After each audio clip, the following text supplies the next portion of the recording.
So இன்றைக்கி ஒரு முக்கியமான ஒரு செய்தியை உங்களுக்கு வேகமாய் சொல்லி நான் உங்களுக்கு ஜெபித்து முடிக்க போகிறேன். இன்றைக்கி கொடுக்க போகிற செய்தியினுடைய தலைப்பு கௌரவ பிரச்சனை. செய்தியினுடைய தலைப்பு என்னது? சத்தமாக சொல்லுங்கள் எல்லாருமே. கௌரவ பிரச்சனை. ஆமே. எத்தனை பேருக்கு கௌரவம் இருக்குது அப்படின்னு தெரியல. சில ஊழியக்காரர்கள் பிரசங்கம் பண்ணும்போது சொல்லுவார்கள், ஒரு கிறிஸ்தவன் அப்படின்னு சொன்னால், ஒரு கிறிஸ்தவன் ஆயிட்டான் அப்படின்னு சொன்னால் சூடு சொரணை மானம் ரோசம் வெக்கம் இது எல்லாத்தையுமே என்ன பண்ணணும் அப்படின்னு சொன்னால் கண்டிப்பாக சிலுவையில் அரைஞ்சிடணும்.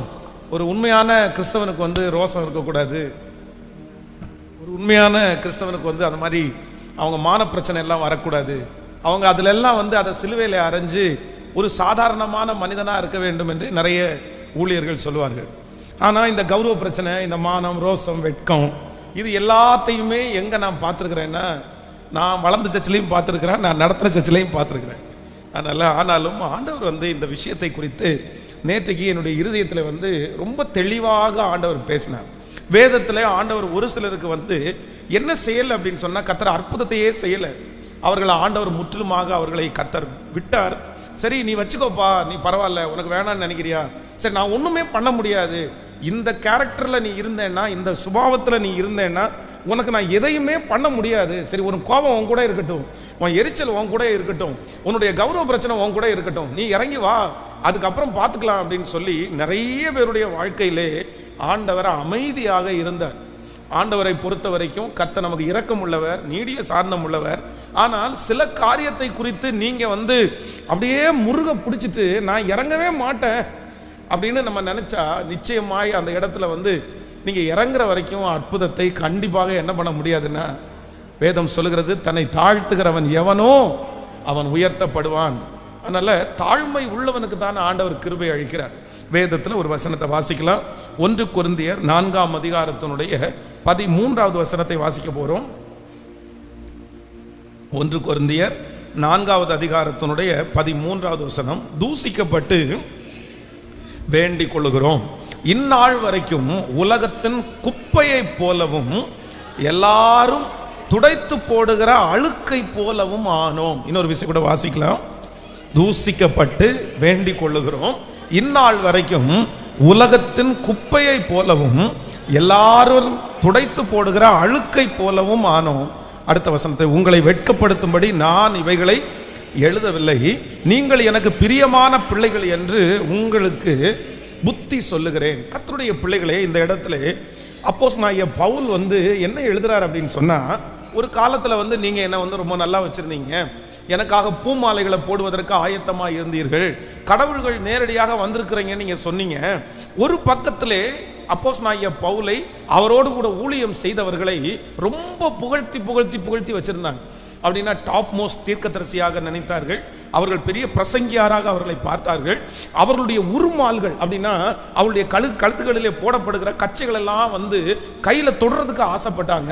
அதை கிடைக்கிறதுக்கு இன்னைக்கு நம்ம நிறைய இடங்களில் பார்த்தீங்க அப்படின்னா, இந்த வீடியோக்களை பார்த்தீங்கன்னா சில அரசியல் தலைவர்கள், இன்னும் நிறைய அந்த படம் நடிகர்கள் எல்லாம் தாங்களுடைய இன்னும் நிறைய அந்த விளையாட்டு போட்டியில் இருக்கிறவர்கள் தாங்கள் பயன்படுத்துகிற பொருட்களை பார்த்தீங்க அப்படின்னு சொன்னால் அப்படியே தூக்கி எறிகிறது வழக்கம். அப்படி எரியும் போது பார்த்தீங்கன்னா ஒரு பெரிய கூட்டம் அப்படியே அந்த பொருளை, அந்த தொப்பியை பிடிக்கிறதுக்கு, அந்த டிஷர்ட்டை பிடிக்கிறதுக்கு, இல்லைன்னா அவன் கையில் போடுற ஏதாவது ஒரு பொருளை பிடிக்கிறதுக்கு எல்லாரும் மிதித்து அதில் 4 பேர் அடிபட்டு நொறுங்கி எலும்பெல்லாம் நொறுங்கி போயிடும். ஏன்னா அந்த பொருள் எனக்கு வேணும். யாராவது ஒருத்தர் அந்த மாதிரி ஒரு பொருளை எடுத்துட்டாங்க அப்படின்னு சொன்னால், ஐயோ தலைவனுடைய டிஷர்ட் எனக்கு கிடச்சிருச்சுப்பா, எனக்கு தொப்பி கிடச்சிருச்சுப்பா, அதை நிறைய பேர் ரூமுக்குள்ளே கொண்டு போய் வச்சு பூஜையை பண்ணுறவங்க நிறைய பேர் இருக்காங்க. அப்போது இன்றைக்கு நம்ம பார்க்குற இந்த காரியங்கள் இன்றைக்கு மட்டுமல்ல, என்னைக்கும் இருந்துச்சுன்னா, அப்போஸ்தலனாகிய பவுல் ஊழியம் செய்கிற நாட்களில் கூட நிறைய பேர் அப்படி ஆசைப்பட்டாங்க. அவனுடைய உருமால்கள், அந்த கச்சைகள் கிடைக்காதா? ஏன் அப்படின்னு சொன்னால், அந்த கச்சைகளை கொண்டு போய் வியாதிஸ்தர் மேலே போடும்போது அந்த அந்த அபிஷேகத்தினுடைய நிறைவு அவர்களுக்கு விடுதலை கொடுத்துருச்சு. அதனால் அப்படி அப்போஸ்தலனாகிய பவுல் பார்த்தீங்கன்னா ஒரு பக்கத்தில் ரொம்ப டாப் மோஸ்ட் லீடராக இருந்தார், பெரிய ஊழியத்தை அவர் செய்தார். ஆனால் இன்னொரு பக்கத்தில் இந்த அப்போஸ்தலனாகிய பவுல் என்ன சொல்றார் அப்படின்னா, நாங்கள் தூசிக்கப்பட்டு வேண்டிக் கொள்ளுகிறோம், இந்நாள் வரைக்கும் உலகத்தில் குப்பையை போலவும் எல்லாராலும் துடைத்து போடுகிற அழுக்கை போலவும் ஆனோம். ஆனால் ஒரு பக்கத்தில் இப்படி போற்றுறாங்க, ஒரு பக்கத்தில் இப்படி கை தட்டுறாங்க, ஒரு பக்கத்தில் இப்படி கடவுள்ன்றாங்க. ஆனால் இன்னொரு பக்கத்தில் அவங்கள எப்படி மதிச்சாங்க அப்படின்னு சொன்னால், அப்படியே தொடச்சி போடுற அழுக்க போல அப்படியே தூக்கி போட்டாங்க. ஆண்டவருடைய பிள்ளைகள் நிறைய பேருக்கு இந்த இரண்டு பக்கங்களும் இருக்கும். ஒரு பக்கத்தில் தூதர்களே நமக்காக காத்திருப்பார்கள். நீங்கள் ஜெபம் பண்ணீங்கன்னா நிறைய பேர் சந்தோஷப்படுவாங்க. நீங்கள் ஜெபம் பண்ணீங்கன்னா உங்களுக்கு அங்கீகாரங்கள் கிடைக்கும். நீங்கள் பிரசங்கம் பண்ணும்போது உங்களுக்கு அங்கீகாரம் கிடைக்கும். ஆனால் இந்த உலகத்தில் இருக்கிற இன்னொரு கூட்டம் நம்ம ஜெபம் பண்ணுறதை பார்த்து, கர்த்தருக்காக பக்தியாய் வாழ்கிறத பார்த்து நம்மளை என்ன நினைப்பாங்கன்னா பைத்தியக்காரங்க அப்படின்னு சொல்லுவாங்க.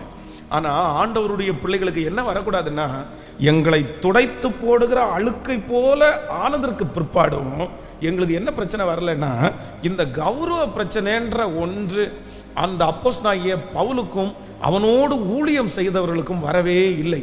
இன்றைக்கு இந்த செய்தியை முடிக்கும் போது ஆண்டவருடைய பிள்ளைகளாகிய நீங்களும் நானும் ஆண்டவரிடத்தில் என்ன ஜெபிக்கணும் அப்படின்னு சொன்னால், ஆண்டவரே என்னுடைய கௌரவத்தை நான் என்ன பண்ணுறேன் அப்படின்னா இறக்கி வைக்கிறேன். ஆமேன் சொல்லுங்க. எல்லாரும் கையை மேலே உயர்த்தி சொல்லுங்க, ஆண்டவரே என்னுடைய கௌரவத்தை முற்றிலுமாக நான் இறக்கி வைக்கிறேன். ஸோ நான் நேரடியாக செய்திக்கு போகிறேன். இன்றைக்கு ஒரு 3 காரியத்தை சொல்லுகிறேன். இந்த கௌரவ பிரச்சனை யாருக்குள்ளே இருக்குது? எனக்குள்ள கௌரவம் இருக்கா?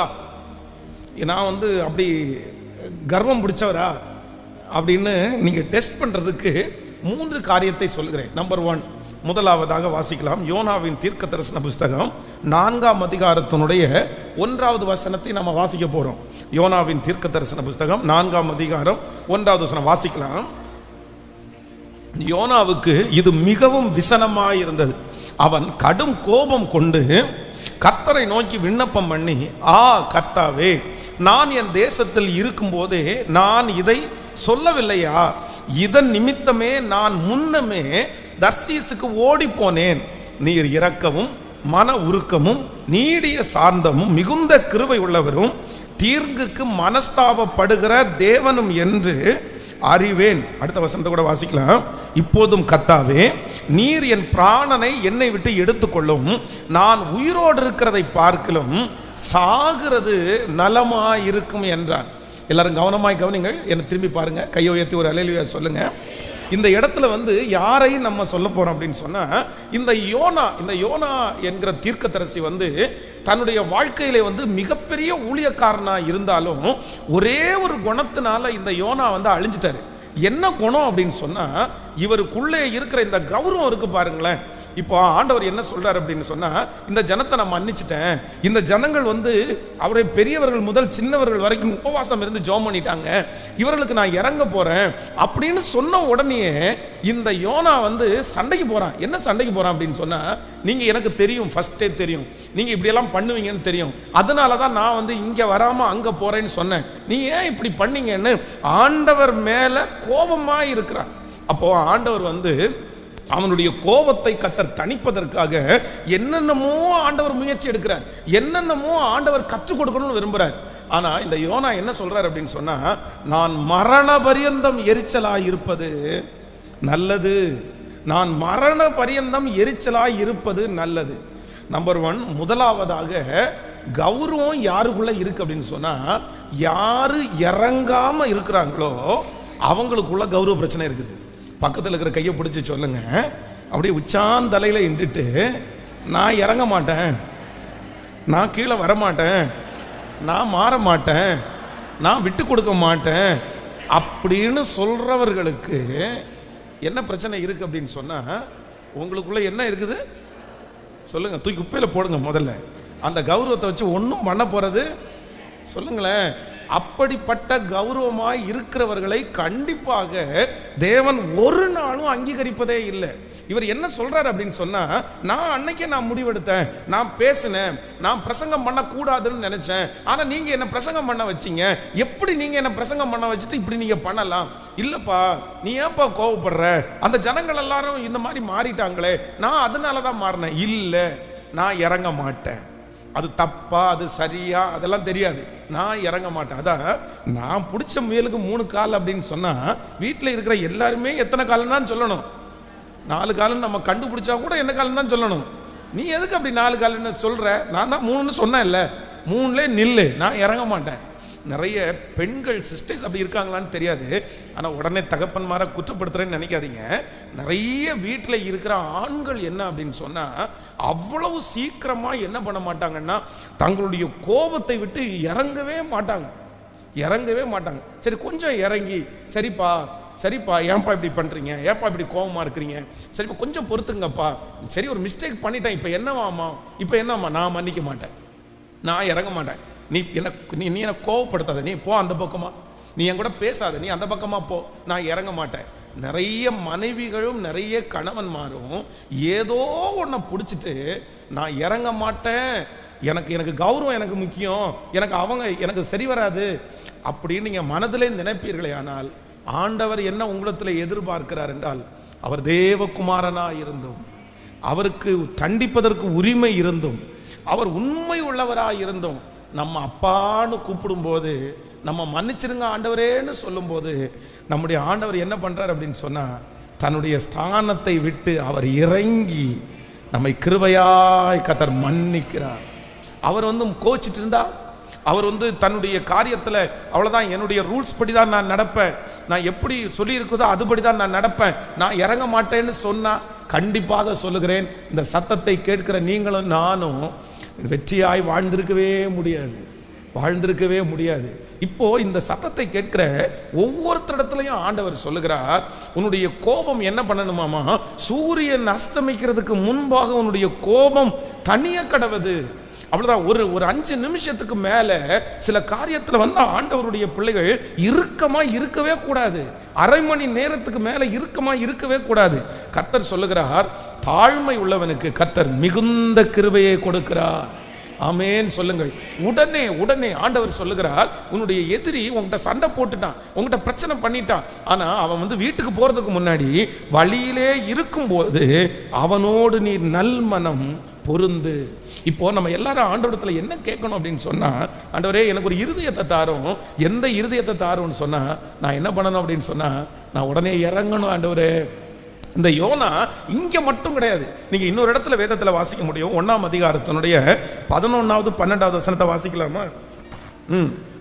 1ஆம் அதிகாரம் யோனாவின் தீர்க்கதரிசன புத்தகம் 1ஆம் அதிகாரம் 11வது 12வது வசனத்தை வாசிக்கலாம். பின்னும் சமுத்திரம் அதிகமாய் கொந்தளித்து கொண்டிருந்தபடியினால் அவர்கள் அவனை நோக்கி, சமுத்திரம் நமக்கு அமரும்படி நாங்கள் உனக்கு என்ன செய்ய வேண்டும் என்று கேட்டார்கள். அதற்கு அவன், நீங்கள் என்னை எடுத்து சமுத்திரத்திலே போட்டு விடுங்கள், அப்பொழுது சமுத்திரம் உங்களுக்கு அமர்ந்திருக்கும். என் நிமித்தம் இந்த பெரிய கொந்தளிப்பு உங்கள் மேல் வந்தது என்பதை நான் அறிவேன். எல்லாரும் என்ன கவனமாக கவனிச்சுங்க. நீங்க யோனான்னு வச்சுக்கங்களேன், நீங்க பிரயாணம் பண்றீங்க, இப்போ போயிட்டு இருக்கிற வழியில கர்த்தருடைய சித்தத்தை தவறி இப்போ உங்களால ஒரு பிரச்சனை வந்துச்சு. இப்போ அங்க கேட்குறாங்க, சரிப்பா இவ்வளவு பெரிய கொந்தளிப்பு வந்துருச்சு, இப்போ நான் உங்களுக்கு என்ன செய்யணும்னு கேட்டா, நீங்களும் நானா இருந்தா என்ன பண்ணிருப்பீங்க? நானா இருந்தா என்ன சொல்லியிருப்பேன்னா, ஐயா தெரியாம ஏசப்பாவுடைய வார்த்தையை கேட்காம மீறி வந்துட்டேன், கர்த்தர் என்ன தண்டிக்கிறாருன்னு தெரியுது, ஒரு சின்ன ஹெல்ப் பண்ண முடியுமா, வண்டியை கொஞ்சம் யூட்டர்ன் போட முடியுமா, வண்டியை கொஞ்சம் யூட்டர்ன் போட்டுட்டு என்னை கொண்டு எங்க போய் ட்ராப் பண்ணுங்க சொல்லுங்களேன், என்னை நினிவேல கொஞ்சம் கொண்டு போய் விட்டுருங்கய்யா, உங்களுக்கு டீசலுக்கு வேணா நான் காசு தரேன், என்னை நினிவேல கொண்டு போய் விட்டு வண்டியை யூட்டர்ன் பண்ணாம கண்டிப்பாக இந்த புயல் என்ன பண்ணாது. நான் இருந்தா அப்படிதான் சொல்லுவேன். இல்லைன்னா அவங்கள பார்த்து எல்லாரும் சேர்ந்து எனக்காக ஜெபம் பண்ணுங்கய்யா, ஆண்டவருடைய சத்தத்துக்கு மீறி நான் வந்துட்டேன், முழங்கால் படிட்டு நானும் மன்னிப்பு கேட்குறேன், ஆண்டவரே நான் மன்னிச்சிருங்க, நான் அப்படியே நான் நினிவைக்கு போறேன்னு மன்னிப்பு கேட்டிருப்பேன். ஆனா இந்த யோனா என்ன சொல்றாரு அப்படின்னு சொன்னா, நான் ஒன்றும் பண்ண வேணாம், நான் தான் தப்புனேன், இப்போ என்ன ஆமா, நான் தான் கீழ்ப்படியாமல் வந்தேன், சர்வ வல்லவருக்கு நான் ஊழியம் செய்கிறவன் தான், ஒன்றும் பிரச்சனை இல்லை, என்னை தூக்கி எங்கே போடுங்க. என்ன ஒரு தெனாவட்டு ஊழியக்காரனுக்கு இது இருக்கலாமா? கௌரவம், பெரிய கௌரவம் குறைச்சி, ஒரு பெரிய லாடு, என்ன ஒரு கௌரவம் பாருங்களேன். அப்படியெல்லாம் நான் இறங்கலாம் மாட்டேன், அப்படியெல்லாம் மன்னிப்பெல்லாம் கேட்க முடியாது, அப்படியெல்லாம் இருக்க மாட்டேன், என்னை தூக்கி கடலை போட்டுருங்க சரியா போயிடும், என்ன திரும்பி இன்னும் யூட்டர்ன் போட்டு போகிறதா, செத்தாலும் சாகுறேன் அவ்வளோதான். நான் இந்த கடலுக்குள்ள சாவேனே தவிர அந்த இடத்துலையும் பயங்கரமான ஒரு பெருமை பாருங்களேன். அதான் இது ஏற்கனவே பெரிய, அதான் இது ஒரு பழமொழி கூட சொல்லுவாங்களே, மேய்க்கிறது எருமை, இதுல ஒரு பெருமை அப்படின்னு சொல்லுவாங்கல்ல. அது மாதிரி ஏற்கனவே இங்க பிரச்சனை போயிட்டு இருக்குது, கடல் கொந்தளிச்சிட்டு இருக்குது, நம்முடைய லைஃபே ஒன்றும் இல்லாமல் போகுது. நம்ம எடுத்த முடிவுனால தான் இவ்வளோ பெரிய பிரச்சனைன்னு நமக்கு தெரியுது. இந்த பிரச்சனைக்கு காரணம் நான் தான் தெரியுது. ஆனாலும் என்ன அப்படின்னு சொன்னால், அந்த கௌரவன்ற ஒன்று இந்த மீசையில் மண் ஒட்டக்கூடாதுன்ற அந்த ஒன்றை பார்த்தீங்கன்னா, என்னை தூக்கி கடலில் போடுங்கன்னு சொல்கிற உடனே அந்த ஜனங்களுக்கு என்ன தோணுது அப்படின்னா, அவங்களுக்கு ஒன்றுமே புரியல. அவங்க உடனே இந்த இரத்த பழிக்கு நாங்கள் பாத்திரம் இல்லைன்னு சொல்லி அவங்க எல்லாம் பயந்தாங்களாமா. அவங்க அவனை தூக்கி கடலில் போடுறதுக்கு இவன் சொன்ன உடனே கடலில் தூக்கி போட்டுறல, திரும்பவும் அடுத்து முயற்சி எடுக்கிறாங்க. நீ சொன்ன உடனே உனக்கு மனசாட்சி இல்லாமல் சொல்லுவப்பா, நான் என்னப்பா பண்ணுறது? சில கணவன் மாதிரி சில வீட்டில் சொல்லுவாங்க தெரியுமா, ஆமாம் விஷத்தை கலக்கி கொடு, விஷத்தை கலக்கி கொடுத்தவன குடிச்சிருவாரா? விஷத்தை கலக்கி கொடு, என்னென்ன வார்த்தை சொல்லணுமோ அத்தனை வார்த்தை. ஆமாம் ஏங்க சுடுதண்ணியில் சுடுதண்ணி கொஞ்சம் லேட் ஆயிடுச்சு அப்படின்னு. இல்லை எனக்கு சளி பிடிச்சாலும் பரவாயில்ல, நான் கொஞ்சம் வெயிட் பண்ணுங்க, இப்போ 2 நிமிஷத்தில் பரவாயில்ல, நான் குளிச்சுக்கிறேன். இல்லைங்க கொஞ்சம் வெயிட் பண்ணுங்க, நான் கொஞ்சம் மறந்துட்டேன். என்ன மறந்துட்டேன் நீ? அதெல்லாம் செய்ய மாட்டேன், நான் சாகுறேன், இந்த நோய் வந்தே சாகுறேன், குளிர் வந்தே சாகுறேன், சளி பிடிச்சே சாகுறேன். இதுக்கு என்ன பிரச்சனை அப்படின்னு சொன்னால், உங்களுக்கு ஒன்று தடுக்குது. என்ன தடுக்குது? இப்போது உங்களை பார்த்து சொல்லுங்கள், நீங்கள் உச்சந்தலையில் இருக்கிறீங்கன்னா உங்களுக்குள்ள என்ன இருக்குது? இருக்கிறீங்களா? ஒரு விஷயத்தில் இரக்கத்திற்காக கெஞ்சும் போது, தாழ்மைக்காக கேட்கும் போது, ஒரு உண்மையான தேவனுடைய பிள்ளை யார் அப்படின்னு சொன்னா, இறங்கி கடன் கொடுக்கிறவனை கர்த்தர் ஆசீர்வதிக்கிறார். நம்முடைய தேவன் யார் அப்படின்னு சொன்னா, இரக்கமும் மன உருக்கமும் நீடிய சாந்தமும் மிகுந்த கிருபையும் உள்ள கர்த்தர். அல்லேலூயா. இன்னைக்கு நிறைய கணவன் மனைவியினுடைய உடைவுக்கு என்ன காரணம் தெரியுமா? இந்த பிரச்சனை தாங்க காரணம். நிறைய பிள்ளைகள் பெத்த பிள்ளைங்க இன்னைக்கு ஒன்று சேராமல் இருக்கிறதுக்கு காரணம் என்ன தெரியுமா? தகப்பனாருக்கு இருக்கிற கௌரவ பிரச்சனை, தாயாருக்கு இருக்கிற கௌரவ பிரச்சனை. நான் என்ன அந்த ஆள்கிட்ட போய் நிற்கணும்? அந்த ஆள்கிட்டலாம் போய் நிற்க மாட்டேன். நான் அவன்கிட்ட போய் நிற்கிறதுக்கு என்ன? அவன் என்ன பெரிய ஆள்? அவன் வரமாட்டானா? அவன் உட்கார மாட்டானா? இது என்ன அர்த்தம்? ஒன்று நினைத்துக் கொள்ளுங்கள். இளையகுமாரன் மூத்த குமாரனுடைய சம்பவம் நமக்கு எல்லாருக்கும் தெரியும். இந்த மூத்த குமாரனை குறித்து மூத்த குமாரன் என்ன சொல்றார் அப்படின்னு சொன்னா, நான் இத்தனை ஆண்டு காலமாய் உங்களுக்கு நான் என்ன பண்றேன், உங்களுக்கு ஒரு வார்த்தையை கூட நான் தட்டல, நான் அப்படியே வாழ்றேன். எனக்காக ஒரு ஆட்டுக்குட்டி ஆயில் நீங்க என்ன பண்ணல, அடிக்கல. நான் ஃப்ரெண்ட்ஸ் இடத்துல போய் அனாவசியமா அப்படின்னா, இந்த மூத்த பையன் ரொம்ப நல்ல பையன், உண்மையான பையன், அவனுடைய தகப்பனுக்கு ரொம்ப கீழ்ப்படிந்த பையன், அவனுக்கு அவ்வளோ நல்ல கேரக்டர். ஆனால் இந்த மூத்த பையனுக்கு ஒரு மிகப்பெரிய நெகட்டிவ் வருது. இவ்வளவு தூரம், இத்தனை தூரம் அவன் தன்னுடைய தகப்பனாருக்கு கீழ்ப்படிஞ்சு வாழ்ந்து கடைசியில் பிரயோஜனம் இல்லாமலே போயிருச்சு. என்ன காரணம் நினைக்கிறீங்க? அவங்க அப்பா சொல்றாரு, நீ எப்பா மகனே, என்னுடையது எல்லாம் உன்னுடையத்திலிருந்து நீ சம்பாதிச்ச உனக்கு கொடுத்த அந்த ஷேர்ல இருந்து ஒன்று கூட உங்க தம்பிக்கு நான் கொடுக்கலப்பா. ஆனா இப்ப என்னுடைய எக்ஸ்ட்ரா இருக்கிறத வச்சு உங்க தம்பி மரிச்சான், திரும்ப உயிரோட வர்றான், வாப்பா நம்ம சந்தோஷப்பட்டு களி கூறலான்னு சொல்லி அவங்க அப்பா அந்த மூத்த குமாரனை வருந்தி அழைக்கிறாரு. ஆனா அந்த மூத்த குமாரன் என்ன சொல்றான் அப்படின்னு சொன்னா, நான் உள்ள சொல்லுங்க. இப்போ மூத்த குமாரன் உள்ள வராததுனால அங்க இருக்கிற நிகழ்ச்சி தடைப்பட்டுச்சா? அங்க இருக்கிற சந்தோஷம் தடைப்பட்டுச்சா? அங்க சாப்பிட்றவங்க சாப்பிடாம இருந்தாங்களா? பிரதர் சிஸ்டர், நீங்க ரொம்ப கவனமா கவனிச்சுங்க. நீங்க கௌரவமா இருக்கிறதுனால நீங்க தான் ஆசீர்வாதத்திற்கு புறம்பாவீங்க, நீங்க தான் அனுபவிக்க முடியாம கஷ்டப்படுவீங்க. ஆனா உங்க கூட இருக்கிற எல்லாருமே, அது நீங்க சம்பாரிச்சதா இருக்கலாம், அது உங்களுடையதா இருக்கலாம், ஆனா உங்களுடைய கௌரவ பிரச்சனையினால யாரு தான் பாதிக்கப்படுவீங்கன்னா, நீங்க தான் பாதிக்கப்படுவீங்க. வேற யாரும் பாதிக்கப்பட முடியாது. ஒரு நாள் ஜூடா அவங்க அம்மாட்ட கோச்சிட்டு இருந்தார். அப்போ நாங்கள் அன்னைக்கு என்ன நினைக்கிறோம்னா, ஹோட்டலில் போய் சாப்பிடலான்னு நினைக்கிறோம். உடனே சரி போகலாம் அப்படின்னு சொல்லிட்டு ஒரு ஹோட்டலில் போய் சாப்பிட உட்காந்தா, நான் எனக்கு என்ன வேணுமோ ஆர்டர் பண்ணிட்டேன், பாஸ்டம்மா என்ன வேணுமோ ஆர்டர் பண்ணிட்டாங்க, சின்னவன் என்ன வேணுமோ ஆர்டர் பண்ணிட்டான். இவன்கிட்ட ஆர்டர் பண்ண சொன்னால் எனக்கு ஒன்றும் வேண்டாம் அப்படின்ட்டான். நான் சொன்னேன், டைம் ஆயிடுச்சு, ஏற்கனவே அவங்க க்ளோஸ் பண்ணிடுவாங்க, கிச்சன் க்ளோஸ் பண்ணுற டைமு, நம்ம ஏற்கனவே லேட்டாக வந்தோம், சீக்கிரமாக சொல்லிடு, இல்லைன்னா கிடைக்காது. இல்லை எனக்கு ஒன்றும் வேண்டாம் அப்படின்னு. சரி, உடனே ஒரு டம்ளர் தண்ணி எடுத்து நாங்கள் முன்னாடி வச்சேன். சரி, இதை குடிச்சுக்கோப்பா, நீ இன்னைக்கு உபவாசம் அப்படின்னு சொல்லியாச்சு. இது என்ன அப்படின்னா, எங்களுக்கு ஆர்டர் பண்ணதெல்லாம் எங்களுக்கு வந்துச்சு. வந்த உடனே பாஸ்டர் அம்மா என்ன பண்ணிட்டாங்கன்னா, சரி ஒரு சாப்பாடை கொஞ்சத்தை உருட்டி அவன் வாயில் கொண்டு போகும்போது எனக்கு வேண்டாம் அப்படின்ட்டான். ஸோ 2 டைம் ட்ரை பண்ணாங்க. நான் என்ன சொன்னேன்னா, நீ விட்டுரு அப்படின்ட்டேன். சரி, நீ விட்டுரு அப்படின்னு. நாங்கள் 3 பேரும் நல்லா சாப்பிட்டோம். ஆனால் சின்னவனுக்கு வந்து பார்த்தீங்க அப்படின்னு சொன்னால் மனசு கொஞ்சம் கஷ்டமாக இருந்து கேட்டே இருந்தான், அண்ணன் என்னண்ணா சாப்பிடுண்ணா அப்படின்னு. இவன் கேட்கவே இல்லை. கடைசியில் நாங்கள் சாப்பிட்டு முடிக்கும்போது வெயிட்டர் வந்து என்ன சொன்னா, சார் கிச்சன் க்ளோஸ் பண்ணுறோம், வேறு ஏதாவது வேணுமான்னு கேட்டோம். அப்பவும் நான் கேட்குறேன், கடைசியாக வந்து கேட்குறாரு ஏதாவது வேணுமான்னு கேட்டால் இவர் என்ன பண்ணிட்டார் அப்படின்னா, வேணாம் எனக்கு வேணான்ட்டார். சரி, ஓகே, வேணான்னா இப்போ என்ன பண்ண முடியும், அதுக்காக நம்ம பட்டினியாக இருக்க முடியுமா அப்படின்ட்டு வந்தாச்சு. வீட்டுக்கு வர்ற வரைக்கும் அவ்வளோதான், அந்த ஊற வச்ச மூஞ்சி கீழே இறங்கவே இல்லை. ஆனால் வீட்டுக்கு வந்து அந்த படிக்கட்டில் ஏறி ஃபஸ்ட்டு வார்த்தை என்ன சொன்னான்னு தெரியுமா, மம்மி எனக்கு பசிக்குது, மம்மி எனக்கு என்னப்பா இப்போ நேரத்தில் பசிக்குதுன்ற, எனக்கு பசிக்குது இனி எங்கேயும் எதுவுமே பண்ண முடியாது அப்படின்னு சொல்லிட்டு அப்புறம் தோசை மாவு, நம்ம வீட்டில் நிறைய பேர் இந்த கவரில் என்னைக்கு தோசை மாவு விற்க ஆரம்பித்தாங்களோ அன்னையிலேருந்து எல்லாருடைய வீட்லையும் ஸ்டாக்கேஜ் இந்த தோசை மாவு கண்டிப்பாக இருக்கும். இந்த தோசை மாவு ஒன்று ஸ்டாக்கேஜாக இருக்குது.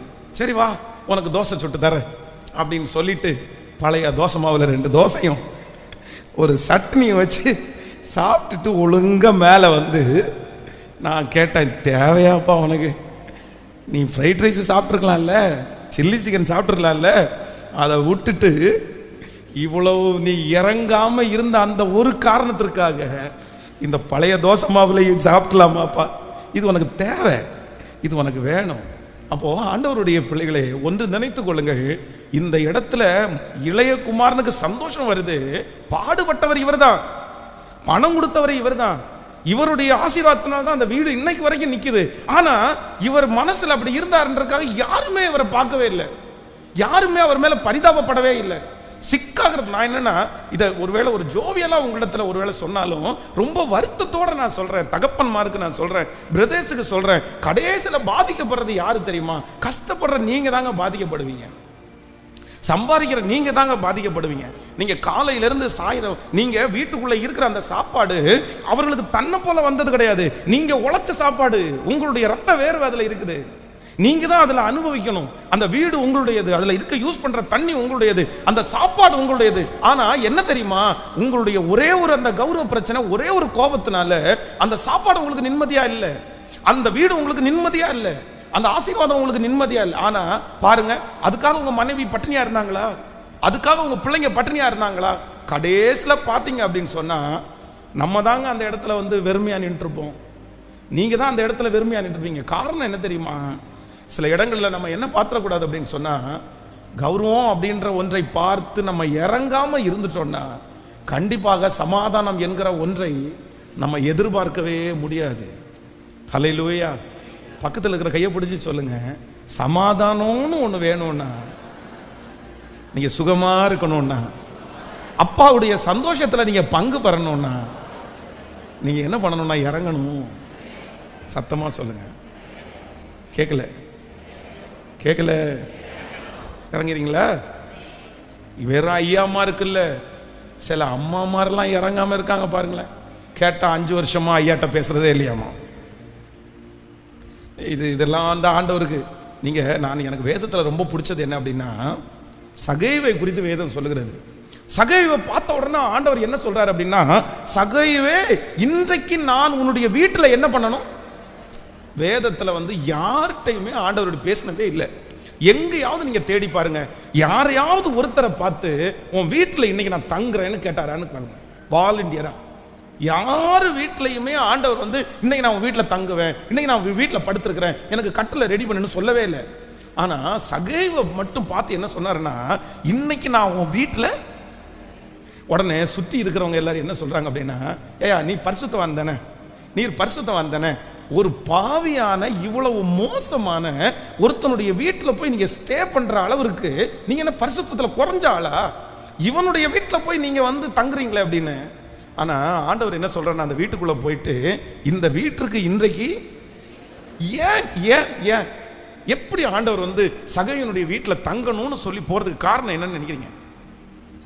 இந்த சகையு யாரு? சகையு யாரு? இந்த சகையு டாக்ஸ் கலெக்டர். இந்த டாக்ஸ் கலெக்டரா இருந்ததுனால நிறைய இடத்துல ஜனங்களிடத்துல அநியாயமா வாங்கி வாங்கி வாங்கி நிறைய சொத்து சேர்த்துட்டான். பெரிய பணக்காரன், பெரிய கோடீஸ்வரன். ஜனங்கள் மத்தியில இவன் வந்து பெரிய ஆசீர்வதிக்கப்பட்டவன். ஆனா இவனுக்கு ஒரே ஒரு ஆசை, இயேசுவை சொல்லுங்க, இயேசுவை பார்க்கணும்னு ஆசை இருக்குது. ஆனா பணம் கொடுத்து ஒரு 1 லட்சம் ரூபாய் காணிக்க கொடுத்து இயேசுவை வீட்டுக்கு வர சொன்னா அவர் வருவார்னா இவன் 1 லட்சம் கொடுத்துருப்பான், 10 லட்சம் கொடுத்துருப்பான். ஆனா இயேசு அப்படிப்பட்டவர் அல்ல. இயேசுவை இவனுடைய அசிஸ்டண்ட்டை வச்சு மீட் பண்ண முடியாது, இவனுடைய பணத்தை வச்சு மீட் பண்ண முடியாது, இவனுடைய அதிகாரத்தை வச்சு மீட் பண்ண முடியாது.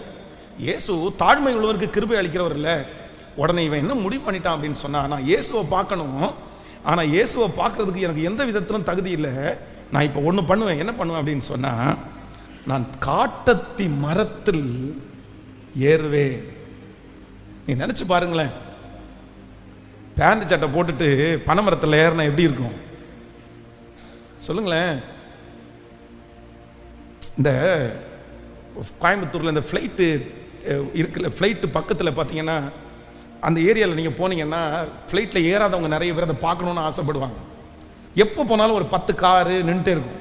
அதில் நிறைய அங்கே ஒரு மரம் இருக்குது, அந்த மரத்தில் ஏறி நின்று பிள்ளைங்க எல்லாம் ஃப்ளைட்டை பார்ப்பாங்க. ஆனால் கீழே நிற்கிற ஐயா பேண்ட் சட்டை போட்டிருப்பாரு.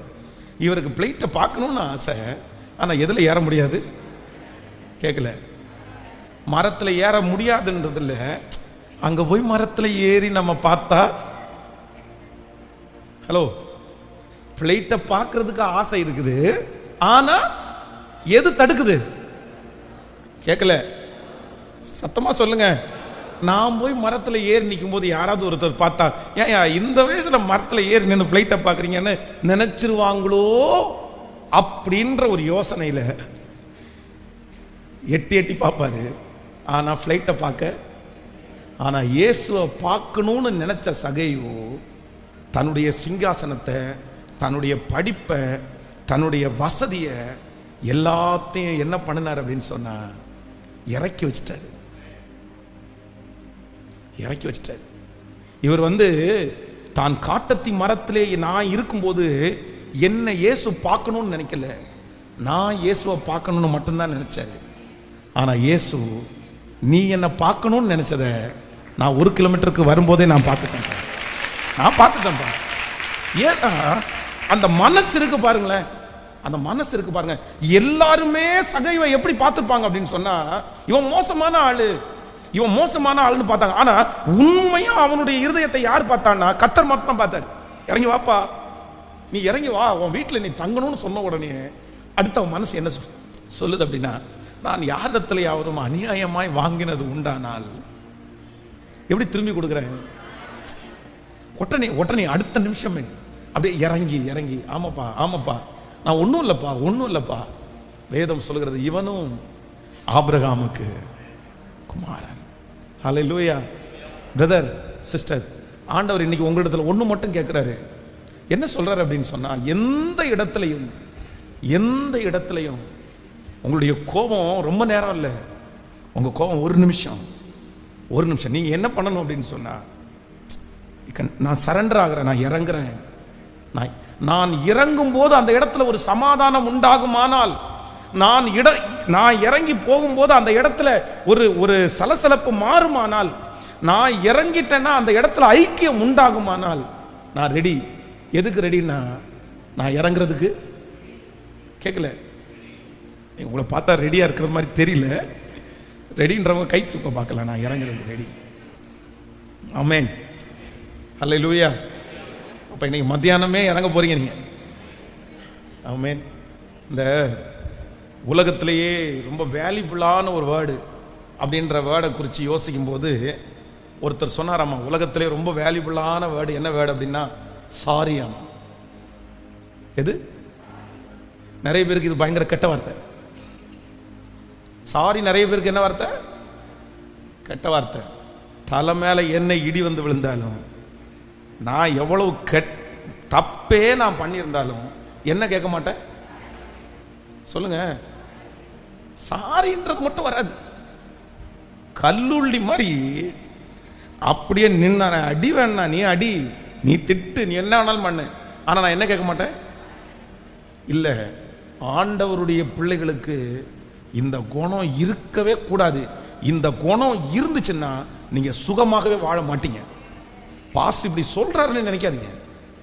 உங்க மேல அன்பு வச்சு சொல்றேன், நீங்க சீக்கிரமா சிக்காயிருவீங்க. சீக்கிரமா சிக்காவீங்க. உங்களுக்கு ரொம்ப நஷ்டம் உண்டாகும். நீங்க சுகமாய் வாழவே முடியாது.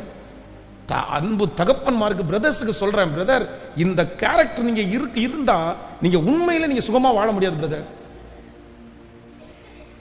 நீங்க இறங்க, என்ன பண்றது என்ன பண்ண முடியும்?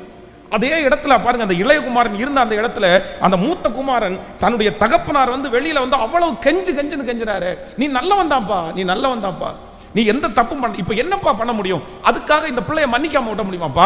அதுக்காக இந்த பிள்ளைய வந்து தெருவில் விட முடியுமாப்பா? விட முடியாதுப்பா. நீ அண்ணனா அப்பா, நான் இறங்கித்தான் ஆகணும். சரி ஓகே, அவனுடைய ஜீவன் பிழைச்சு வந்தானே, பரவாயில்ல, அவனை ஏத்துக்குவோம் வாப்பான்னு கூப்பிட்டா அவ்வளவு கெஞ்சினால் நான் இறங்க மாட்டேன்னு சொல்லி அத்தனை நாள் அந்த குடும்பத்துல நல்லவனா வாழ்ந்த என்ன பிரயோஜனம்? அத்தனை நாள் தன்னுடைய தகப்பனுடைய ஒரு ஆடையும் எடுக்காம இருக்கிறதுக்கு என்ன பிரயோஜனம்? என்ன லாபம்? சந்தோஷத்துல பங்கு இல்லையே. அவன் சந்தோஷமா இல்லைன்றதுக்காக அந்த வீட்டில் என்ன குறைஞ்சு போயிருச்சு? எதுவுமே குறைஞ்சு போகலையே. கடைசியில நஷ்டப்பட்டு நின்னது யார் தெரியுமா? கடைசியில நஷ்டப்பட்டு நின்னது யாரு? அவ்வளவு பரிசுத்தமா வாழ்ந்து, அவ்வளவு உழைச்சு, அவ்வளவு உண்மையா இருந்த அந்த மூத்த குமாரன் தான் நஷ்டப்பட்டு நின்னான். பிரதர், கடைசியில நஷ்டப்பட்டு நிக்கிறது நீங்க தான் பிரதர் நிப்பீங்க. கடைசியில பாடுபட்ட நீங்க தான் பிரதர் அவமானப்பட்டு நிப்பீங்க. நீங்க தான் பிரதர் எதுவுமே அனுபவிக்க மாட்டீங்க. காரணம் என்ன தெரியுமா? அந்த அந்த ஒரு என்னப்பா, நம்ம ஒண்ணுமே பண்ண முடியாது. ஒண்ணுமே, அவங்க அவ்வளவுதான், அப்படிதான் நினைக்க முடியும். சரி, அவங்கள மன்னிச்சிடும்.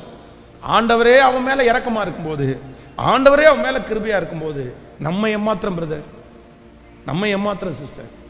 அதனால ஆண்டவரே இன்னைக்கு எனக்கு ஒரு கிருபை கொடுங்க, நான் என்ன பண்ணணும் அப்படின்னு சொன்னா, நான் இறங்கணும். கையை உயர்த்தி கேட்கலாமா எல்லாருமே? முழு பலத்தோட கூட ஏசப்பட்ட ஆண்டவரே, அந்த இறங்கக்கூடிய கிருபை. Thank you Jesus. எல்லாரும் சத்தத்தை உயர்த்தி நன்றியப்பா, நன்றியப்பா, நன்றியப்பா, நன்றியப்பா, நன்றியப்பா, நன்றியப்பா, நன்றியப்பா, நன்றியப்பா, நன்றி ஆண்டவரே, நன்றி ஆண்டவரே. லூக்கா எழுதின சுவிசேஷம் 16வது அதிகாரத்தினுடைய 20வது வசனம்.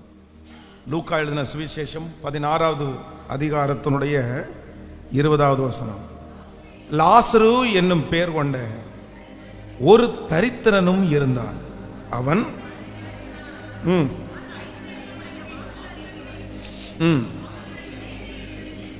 அவனுடைய மேஜையிலிருந்து விழுந்த துணிக்கைகளாலே தன் பசியை ஆற்ற ஆசையா இருந்தான்.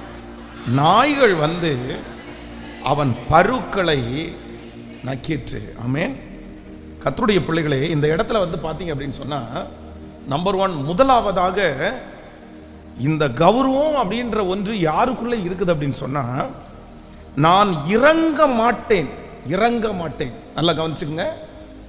நான் பிடிச்சது, நான் ஃபிக்ஸ் பண்ணது, நான் தான் உண்மை, நான் இதில் உண்மையாக இருப்பேன், நான் இதில் சரியாக இருக்கிறேன், நான் பண்ணதான் நியாயம், காம்ப்ரமைஸ் இதில் பண்ண முடியாது அப்படின்னு இருக்கிறவங்க கௌரவத்தில் வாழ்கிறாங்கன்னு அர்த்தம். இரண்டாவதாக, நான் இறங்க மாட்டேன் அப்படின்னு சொல்கிறவங்க கௌரவத்தில் வாழ்கிறவங்க. யாரு?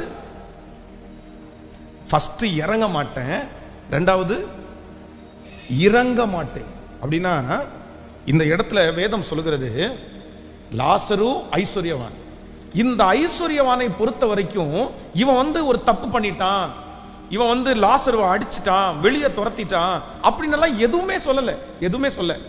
ஒரு விதத்திலே பார்த்தோமையானால் இந்த லாசரு, இந்த ஐஸ்வர்யவான் யார் அப்படின்னு சொன்னா, கெட்டவன் எல்லாம் கிடையாது, ரொம்ப நல்லவன் தான்.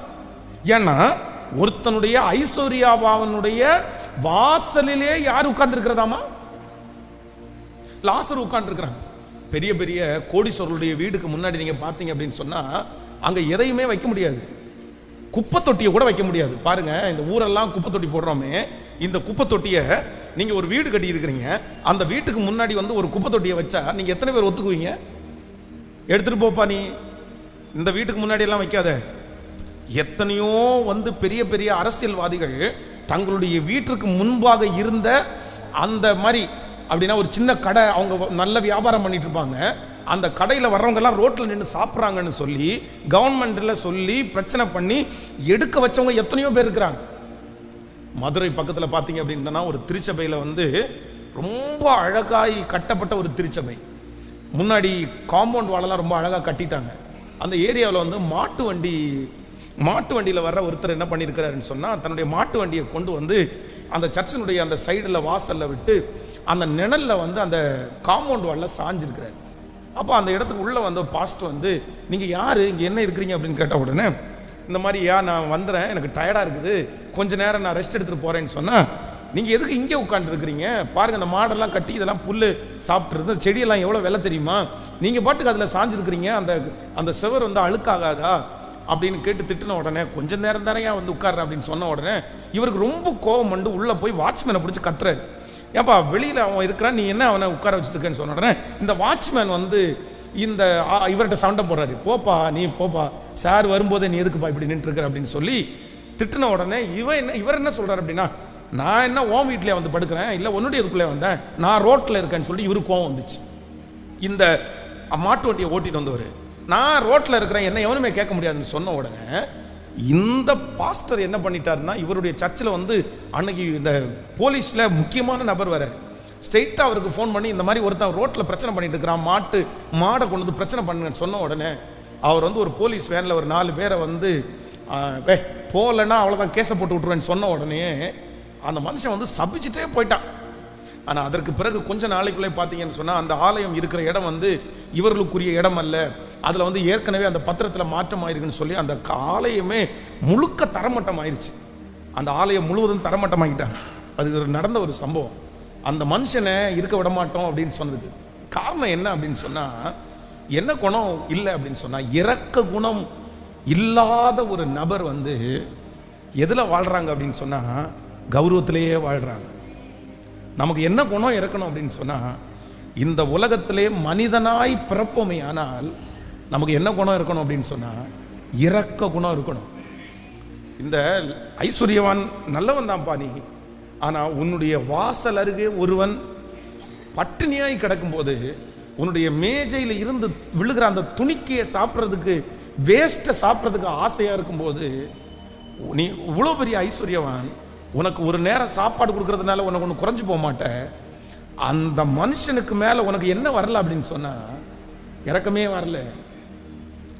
வரல. நமக்கு என்ன வரணும் அப்படின்னு சொன்னால், பொதுவாக பாதிக்கப்பட்டவர்களை பார்க்கும்போது, கஷ்டப்பட்டவங்களை பார்க்கும்போது, ஜஸ்ட் வந்து உங்களுக்கு வேற வேலை இருக்கு, நீங்கள் அவசரமாக கூட போகிறீங்க, ஆனால் உங்கள் மனசில் ஐயோ பாவம் அப்படின்ற எண்ணமாவது உங்களுக்குள்ள.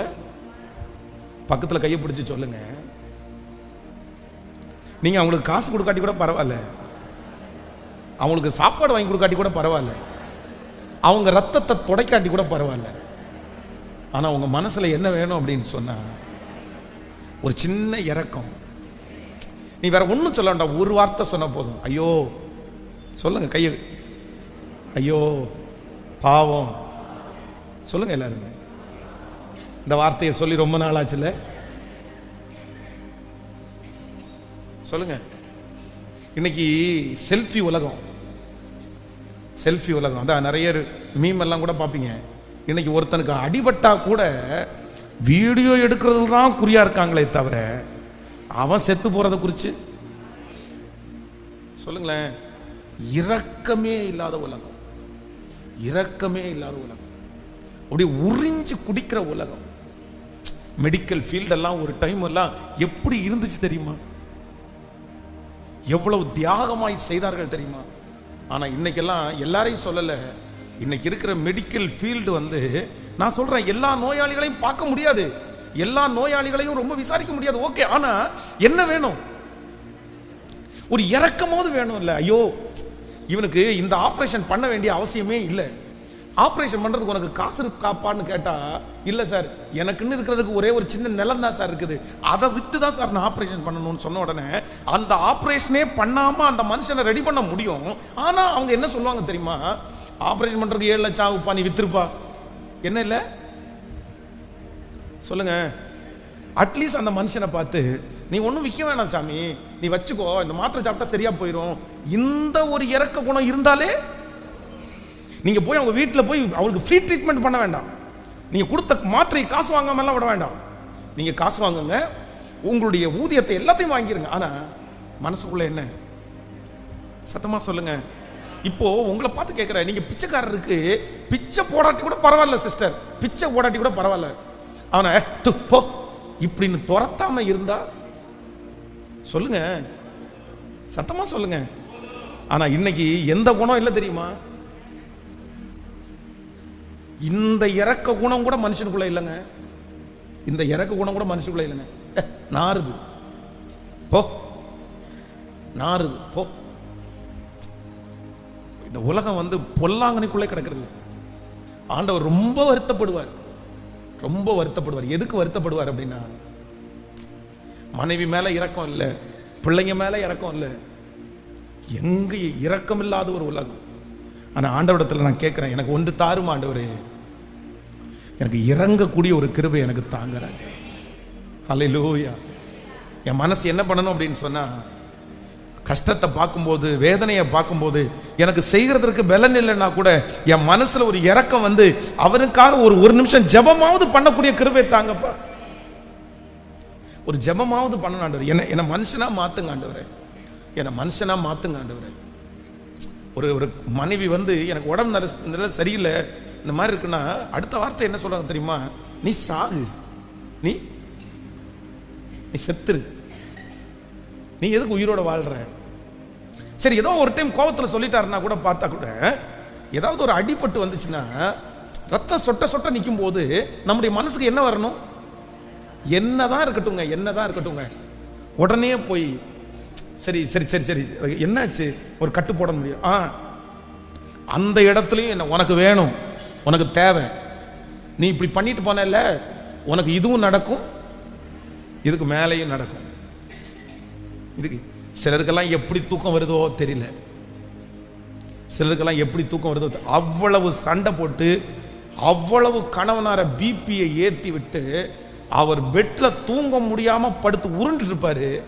ஆனா இவங்களுக்கு கொரட்டை விட்டு, நீ செத்தா என்ன, பொழைச்சா என்ன, நீ இருந்தா என்ன, போனா என்ன, எனக்கு சொல்லுங்க. ஏன்னா என்ன போச்சு? ஆனா ஒரு உண்மையான மனைவி, உண்மையான கணவன் கண்டிப்பா அப்படி தூங்க மாட்டாங்க. கொஞ்சமாவது என்ன வரும் தெரியுமா? சரிங்க சரிங்க, ஏங்க கோச்சிட்டுக்கிறீங்க, சரி படுத்துங்க, என்ன அப்படிலாம் ஒன்றும் இல்லை, சரி ஒரு தண்ணி ஏதாவது வேணுமா, சுடு தண்ணி ஏதாவது தரட்டுமா, வேணா குடிச்சிட்டு படுக்கிறீங்களா, இல்லை தைலம் ஏதாவது தேய்ச்சி விடட்டுமா? இதுதான் உண்மையான மனைவி, இதுதான் இரக்கமுள்ள மனைவி. ஆனால் இரக்கமில்லாத உலகம். கேளுங்க ஆண்டவரிடத்துல, நான் மாறிட்டேன், இந்த உலகத்தை அந்த மாதிரி நான் மாறக்கூடாது ராஜா. அவர் நேற்றும் இன்றும் என்றும் மாறாதவர். அவர் மேல் என் இரக்கத்தை கத்தர் தருகிறார். இந்த புதிய வருடத்தை கத்தர் எனக்கு கொடுத்ததே எனக்கு இரக்கம். அவர் என் மேல பாராட்டின இரக்கம் ரொம்ப பெருசு. யாருமே இறங்க முடியாத இடத்துல அவர் எனக்காக இறங்கினார். என்னை பற்றி எல்லாமே தெரிந்தும் என் மேல இரக்கத்தை பாராட்டுகிற அவரை போல வேறு ஒருவரும் இல்லை. அவர் இரக்கத்தில் ஐஸ்வர்யம் உள்ளவர். நம்புறவங்க கைகளை மேல தட்டி, நான் ஆராதிக்கிற தேவன், நான் ஆராதிக்கிற தேவன் அவர் இரக்கத்தில் ஐஸ்வர்யம் உள்ளவர், அவர் இரக்கத்தில் ஐஸ்வர்யம் உள்ளவர். ஹalleluya ஹalleluya ஹalleluya. சொல்ல, கைகளை உயர்த்தி கேளு. இதுவரையிலும் நன்மை செய்தவர் அவர்தானே. கைகளை உயர்த்தி சொல்லுங்க, ஆண்டவரே அந்த குணம் கொஞ்சம் கொஞ்சமா என்னிடத்துல சாகடிக்கப்பட்டதை நான் உணர்றேன். ஆனா எனக்கு அந்த சுபாவத்தை கொடுங்க ஆண்டவரே, எனக்கு கொடுங்க ஆண்டவரே. அவங்க எனக்கு தீமையே செய்யலாம், அவங்க எனக்கு அக்கிரமமே செய்யலாம், ஆனா எனக்கு ஆண்டவரே கொஞ்சம் இறங்கக்கூடிய மனசை கர்த்தர் எனக்கு தாங்கப்பா. நான் இறங்கணும், நான் அவங்கள மாதிரி இருக்க கூடாது. நான் உங்க பிள்ளை, உங்க ரத்தத்தால உண்டானப்பட்ட பிள்ளை. எனக்கு உங்க குணம் தான் வரணுமே தவிர உலகத்துல இருக்கிற அந்த குணம் எனக்கு வேண்டாம். சொல்லுங்க சத்தத்தை உயர்த்தி. நான் அதை மாத்தவே கூடாது ராஜா. Thank you Jesus. இன்னைக்குள்ள செய்தியை நீங்க கண்டிப்பா கவனமா கேட்டு ஃபர்ஸ்ட் ஒரு காரியத்திற்காக ஜெபிக்கணும். என்ன காரியத்தை ஜெபிக்கணும்னா, நான் இறங்கணும் ஆண்டவரேன்னு ஜெபம் பண்ணணும். எல்லாரும் சொல்லுங்க. நான் நம்பர் 2, இரண்டாவது எதுக்காக ஜெபிக்கணும்னா, நான் இறங்கணும் ஆண்டவரேன்னு ஜெபம் பண்ணணும். எனக்கு என்ன குணத்தை கொடுங்க பிரதர். உங்களை எவ்வளவு வேணாலும் காயப்படுத்திருக்கலாம் பிரதர், உங்களுக்கு ரொம்ப கஷ்டப்படுத்தி இருக்கலாம். ஆனா உண்மையான தேவனுடைய பிள்ளை யார் அப்படின்னா, அவங்களுக்கு கஷ்டம்னு ஒன்று வரும்போது எனக்குள்ள சிரிப்பு வரக்கூடாது, எனக்குள்ள கண்டிப்பா அழுகதான் வரணும். இதுதான் ஆண்டவருடைய பிள்ளை. ஆமென் ஆமென். எனக்கு துரோகம் பண்ணிட்டாங்க தான், எனக்கு கஷ்டப்படுத்திட்டாங்க, என்னை இவ்வளவு தூரம் கர்த்தர் எனக்கு நீதி செய்றாரு. ஆனா கூட எனக்கு என்ன இருக்கு அப்படின்னு சொன்னா, உன்னை நினைச்சா நான் என்ன பண்ணணும்னா அழணும், உன்னை நினைச்சா அழணும். இதுதான் உண்மையான ஆண்டவருடைய பிள்ளைகளுக்கு அழகு. மரிச்சு போய் இறந்துட்டாங்க, இறந்த வீட்டில் போய் இவன் பண்ணின அக்கிரம அநியாயத்துக்கு கடவுளை அவனை தண்டிச்சு கொன்னுட்டாருன்னு சொல்ற வார்த்தை எவ்வளவு ஊண்டிக்கான வார்த்தை. ஆள் உலகத்திலே இல்ல, ஆள் உலகத்தை விட்டே போயிட்டாரு. இனி நினைச்சா கூட அந்த முகத்தை இன்னொரு டைம் நம்ம பார்க்கவே முடியாது. யார் தப்பு பண்ணல, எல்லாருமே தப்பு பண்ணியிருக்கிறாங்க. ஆனா அந்த டெத் வீட்டில் போய் அந்த சடலத்தை பார்க்கும்போது, சார் என்னதான் இருந்தாலும் இந்த உலகத்துல ஒரு மனுஷன் ஒருத்தர் வாழ்ந்தாரு, இந்த பேரோட வாழ்ந்தாரு, இன்னைக்கு இந்த சரீரம் மட்டும்தானே இங்க இருக்குது, இவர் இல்லையே பாவம். இவரை நம்பி அம்மா, இவரை நம்பி அப்பா, இவரை நம்பி மனைவி, இவரை நம்பி அந்த மாதிரி ஒரு எண்ணம் வராம ஒரு துக்க வீட்டில் போய் கூட நம்முடைய மனசு இறங்கல அப்படின்னு சொன்னா வேற எங்க இறங்க போகுது? அதனால எங்க இறங்கணும்னா, என் மனைவிக்கு நான் இறங்கணும், என் கணவனாருக்கு நான் இறங்கணும், என் பிள்ளைகளுக்கு நான் என்ன பண்ணணும்னா எனக்கு இறக்க குணத்தை தாங்க. அப்படியே எளிமையில் இருக்கலாம். மூன்றாவது ஒரு காரியத்தை வேகமாய் சொல்லி முடிக்கிறேன். 2 சாமுவேல் 16ஆம் அதிகாரத்தினுடைய 7வது வசனத்தை வாசிக்க போறோம். 2 சாமுவேல் 16ஆம் அதிகாரம் 7வது வசனம். சிமேயி அவனை தூசித்து, அப்படி எல்லாரும் எழுப்பி நிற்கலாம். சிமேயி அவனை தூசித்து, இங்க பாருங்க, இதுல உங்களுக்கு டிஸ்பிளேல வந்துரும் நினைக்கிறேன்.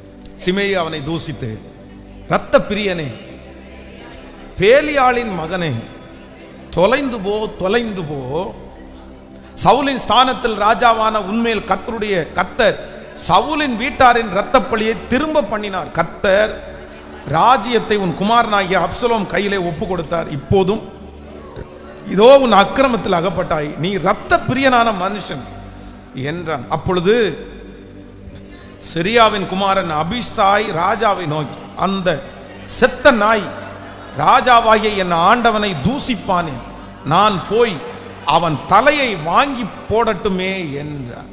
கவனிங்க. நம்பர் 3, மூன்றாவது, யார் ரொம்ப கௌரவம் பார்க்குறவங்க, இந்த கௌரவத்தை விட்டு வராமல் இருக்கிறவங்க யார் அப்படின்னா, இந்த இடத்துல தாவீது ராஜா, தாவீதனுடைய கீழே சிறுவாயின் குமாரன் அபிஷாய், அவன் ஒருத்தன் பட்டயத்தை வச்சு நின்று இருக்கிறான். சிமேயி தூசிக்கிறான். அதுவும் சும்மா சாதாரணமா நீ மோசமானவன், நீ கெட்டவன், நீ நல்ல ராஜா இல்லை அப்படின்னு சொல்லியிருந்தா கூட ரோசம் வராது. ஆனா என்ன சொல்றான் அப்படின்னு சொன்னா, நீ சவுலுடைய வீட்டாருக்கு செஞ்ச துரோகத்தை நாங்க இப்போ ஒண்ணு உங்களை பார்த்து கேட்கிறேன், தாவீது என்னைக்காவது ஒரு நாள் சவுல் கெட்டு போகணும்னு நினைச்சிருப்பானா? அவன் குடும்பத்துக்கு விரோதமா ஏதாவது ஒண்ணு பண்ணியிருப்பானா? ஆனா இந்த சவுல் தாவீதை கொல்றதுக்கு எத்தனை நாள் பட்டயத்தோட அலைஞ்சான். இந்த சிமேயி என்ன தூசிக்கிறான்? நமக்கு நிறைய பேருக்கு உண்மையை சொன்னா கூட நம்ம என்ன பண்ணுவோம், நம்ம நிறைய பேர் அமைதியா போயிடுவோம். ஆனா பொய்ய சொன்னா இல்லாத கோவம் வரும் நமக்கு. நீ உண்மையை சொல்லு, பரவாயில்ல, நீ இல்லாத சொல்ற, அந்த குடும்பத்துக்கு நான் எவ்வளவு நன்மை செஞ்சிருக்கிறேன், எவ்வளவு நன்மை செஞ்சிருக்கிறேன். ஆனா இவன் இப்படி தூசிக்கும் போது பக்கத்துல இருக்கிறவன் அவன் தலையை நான் எடுத்துட்டு வரேன்னு சொன்னதுக்கு அப்புறம் கூட தாவீது என்ன சொல்றான் அப்படின்னா, சிமேயு தூசிக்கணும்னு அதற்கு ராஜா, செரியாயின் குமாரனே எனக்கும் உங்களுக்கும் என்ன, அவன் என்னை தூசிக்கட்டும், அவன் என்னை தூசிக்கட்டும், தாவீதை தூசிக்க வேண்டும் என்று கர்த்தர் அவனுக்கு சொன்னார். நம்பர் 3, யாருக்கு கௌரவம் இல்லைன்னா, யார் ஏற்றுக்கொள்ளுகிறார்களோ அவர்கள் தான் கௌரவம் இல்லாதவர். என்ன பண்ணணுமாமா? கேட்கல. வெறும் நல்லதை மட்டும் ஏற்றுக்கொள்ளக்கூடாது, தீமையும். நிறைய பேருக்கு கௌரவ பிரச்சனை எதுல வருதுன்னா, நான்லாம் ஏற்றுக்கவே மாட்டேனே, நான் எல்லாம் நிரூபிக்காம விட மாட்டேனே. எப்படி நான் நீ சொல்றதெல்லாம் கேட்டுட்டு அப்படியே அமைதியா வந்துடும். நான் என்ன இழிச்ச வாயின்னு நினைச்சிட்டு இருக்கியா? ஹலோ, நீங்க யூஸ் பண்ற வார்த்தை தான் அடிக்கடி. நான் என்ன இழிச்ச வாயனா? அப்படியே நான் என்ன உங்க மாமா மாதிரியா மச்சான் மாதிரியா கேட்டதெல்லாம் அப்படியே அமைதியா கேட்டு வருதுங்க. நான் எல்லாம் நின்ன இடத்துல என்ன சொல்லுவேன், நான் எல்லாம் நிரூபிக்காம வரமாட்டேன். யோசேப்பு இப்படி நினைச்சிருந்தா? இந்த கௌரவம்ன்றது எனக்கு எப்ப இல்லை அப்படின்னா, என்ன நான் நிரூபிக்கிறதுல அல்ல. பரவாயில்லப்பா பரவாயில்லப்பா, நான் என்ன பண்றேன் அப்படின்னா, சத்தமா சொல்லுங்க ஆமென். கைகளை உயர்த்தி ஒரு ஹல்லேலூயா சொல்லலாம். இப்ப எல்லாரும் கௌரவத்தை சிங்காசனத்துல இருந்து இப்படி இறக்கி வச்சிட்டீங்களா? ஆமென். பாதி பிபி இன்னைக்கு குறைஞ்சிருக்கும்னு நினைக்கிறேன் நான். நீங்க செக் பண்ணி பாருங்க, போய் பக்கத்தில் ஒரு கிளினிக்ல போய் செக் பண்ணி பாருங்க. கண்டிப்பா சொல்றேன், உங்களுக்கு நார்மல் ஆயிருக்கும். நிறைய பேருக்கு இல்லைன்னா இந்த மெசேஜை ஃபாலோ பண்ணுங்க, நார்மல் ஆயிரும். பாதி பேருடைய பிபியே எங்க தான்? என்ன கௌரவம்? இந்த கௌரவத்தை வச்சு என்னத்தான் பண்ண போறீங்கன்னு எனக்கு தெரியல. இதை கொண்டு பரலோக ராஜ்யம் எல்லாம் போக முடியாது. ஆண்டவர் கௌரவத்தை பார்க்கிறவங்கள நிறைய பேரை போப்பா போப்பா, கௌரவத்தை கௌரவமாய் வாழ்ந்து பாடுபடுறவங்கள ஆண்டவர் கொஞ்சம் கூட திரும்பி கூட பார்க்க முடியாது. நீ பண்ண தேவையை நீ அனுபவிக்கிற, நான் என்ன பண்ண முடியும்? நாகமானை குறித்து வேதம் சொல்லுது, வீட்டில் இருக்கிற அந்த பெண் சின்ன பொண்ணு சொல்றா, அங்க ஒரு தீர்க்கதரிசி இருக்காரு, அவர் கையை வச்சு ஜெபம் பண்ணா சரியாகும்னு சொன்ன உடனே எப்படியாவது என் குஷ்டரோகம் சரியான போதும்னு சொல்லி தங்கத்தையும் பொன்னையும் வெள்ளியும் எடுத்து அவருக்கு காணிக்கையெல்லாம் நிறைய எடுத்துட்டு அழகா போனா, இவர் மீட் பண்ண கூட விடல. ஒருத்தனை பார்த்து, வேலைக்காரனை பார்த்து கூப்பிடுறாரு, யாருப்பா வந்திருக்கிறாரு? சார், நாகமான்ற ஒரு பெரிய பணக்காரன், ஒரு கோடீஸ்வரன் வந்திருக்கான் சார். அவன் கோடீஸ்வரனா இருந்தான்னா எனக்கு என்ன, போயிட்டு பக்கத்தில் ஆறு இருக்குது, ஒரு 7 டைம் முங்கிட்டு வர சொல்லு. இந்த நாகமானுக்கு வந்துச்சு பாருங்க ஒரு ரோசம். ஏயா, எங்க ஊர்ல இல்லாத தண்ணியாயா? என் வீட்டினுடைய குழாயை திறந்தா சவர் வருமியா? அதுல என்ன பெரிய வாட்டர், சிறுவாணி வாட்டர் கனெக்ஷன் கொடுத்துருக்கிறேன். நீ என்னடானா இங்க இருக்கிற பக்கத்தில் இருக்கிற சாக்கடை தண்ணி ஓடிட்டு இருக்குது, அந்த ஆத்த போய் 7 டைம் முங்கிட்டு வந்தா எனக்கு சுகம். அவ்வளோ கோவம். என்னுடைய கௌரவம் என்ன, என்னுடைய மதிப்பு என்ன, என்னுடைய படிப்பு என்ன, என்னுடைய வசதி என்ன? உடனே பக்கத்தில் ஒருத்தர் சொல்றாரு, ஐயா, ஒரு ஏக்கர் சொத்தை கொடுங்கன்னு சொன்னா கூட நீங்க என்ன பண்ணிருப்பீங்க? ஒரு தங்கத்தை கொடுங்கன்னு சொன்னா கூட கொடுத்துருப்பீங்க, கடன் வாங்கியாவது கொடுத்துருப்பீங்க. ஆனா அந்த மனுஷன் ஒன்றும் பெருசா உங்கள்கிட்ட கேட்கல, ஆனா உங்களை போய் என்ன பண்ண போனாரு? இவருக்கு பணம் பிரச்சனை இல்லை, இவருக்கு என்னதான் பிரச்சனை? நமக்கு நிறைய பேருக்கு பணத்தை கூட கொடுத்துக்கலாம், ஆனா எதை கொடுக்க முடியாது. ஆண்டவர் சொல்றாரு, உன் பணத்தை குப்பையில போடு, முதல்ல எதை கொடு. இப்ப போய் முதல் டைம் ஆத்துல வேண்டா வெறுப்பா போய் பைத்தியக்காரன் தேடி அவ்வளவு தூரம் வந்துட்டனே அப்படின்ட்டு முங்கி எந்திரிச்சா ஒரு மாற்றமும் வரல. 2வது டைம் முங்கி எந்திரிச்சா தெரியும் அப்பவே. 3வது டைம் முங்கி எந்திரிச்சா, ஆனா 7வது டைம் முங்கி எந்திரிக்கும் போது அவனுடைய உடம்பு பச்சை பிள்ளையினுடைய சரீரத்தை போல. கர்த்தர் என்ன கத்து கொடுக்கிறார் அப்படின்னா, நீ எவ்வளவு பெரிய ராஜாவா இருந்தாலும் உனக்கு எப்ப வெற்றி தெரியுமா? எல்லாத்தையும் இறக்கி விட்டுட்டு, நான் ஒன்றும் இல்லை ஆண்டவரே, நான் ஒன்றும் இல்லை ஆண்டவரே, என் கௌரவம் எல்லாம் ஒன்றும் இல்லை ஆண்டவரே, என் மதிப்பெல்லாம் ஒன்றும் இல்லை ஆண்டவரே. இந்த சர்ச்சில் இந்த காரை நிறுத்துற இடத்துல இந்த இடத்துல நிறுத்தாதீங்க பிரதர், அந்த இடத்துல போய் நிறுத்துங்கன்னு சொன்னேன். என்ன, எனக்கு பாஸ்டர் தெரியும், கொடுக்கவா, ஃபோன் பண்ணவா, நான் பேசவா, என்னது இது? ஏன்னா இவருடைய காரை எடுத்து எங்க நிப்பாட்ட சொல்லிட்டாங்களாமா. ஐயோ இவருக்கு வந்துச்சு பாருங்க கோவம். என்ன வர்ற இடத்துல யாராவது ஏதோ ஒன்று சொல்லிட்டாங்க, பிரதர் அங்க உட்காங்க, ஒரு என்ன நீ இப்படி சொல்லிட்டு இருக்கிற? கௌரவம் என்ன நினைக்கிறீங்க? பைபிளை தான் தூக்குறாங்களா இல்ல எனக்கு ஒன்றும் தெரியல. எப்ப எங்க போனாலும் சர்ச்சுக்கு வந்தா கூட கௌரவம், அங்க வந்து காணிக்க போடுறதுல ஒரு கௌரவம், சேர்ல உட்கார்றதுல ஒரு கௌரவம். இதெல்லாம் ஆண்டவர் கண்டிப்பாக அங்கீகரிக்கவே மாட்டார். ஆமென். நீர் கொடுத்த வார்த்தைகளுக்காக நன்றி ஆண்டவரே.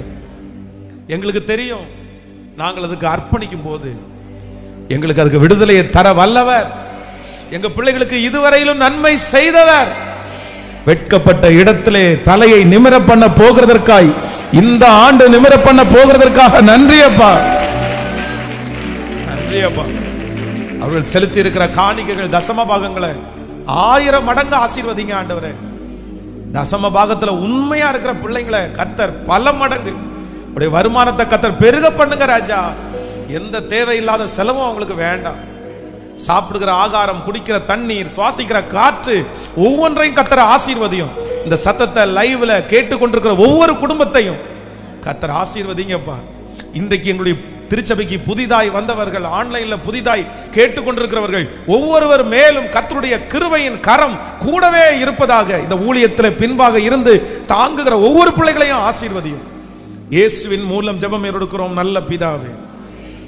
என் ஆத்துமாவே கர்த்தரை ஸ்தோத்திரி, என் முழுவலுமே பரிசுத்த நாமத்தை ஸ்தோத்திரி. என் ஆத்துமாவே கர்த்தரை ஸ்தோத்திரி. கர்த்தர் செய்த சகல உபகாரங்களையும் மறவாது. நம்முடைய ஆண்டவராகிய இயேசு கிறிஸ்துவின் கிருபை, பிதாவாகிய தேவனுடைய அன்பு, பரிசுத்த ஆவியானுடைய அந்யோன்ய ஐக்கியம் நம்மளோடு இன்றும் என்றும் சதா காலம் கூட இருப்பதாக. ஹல்லேலூயா, ஹல்லேலூயா, ஹல்லேலூயா.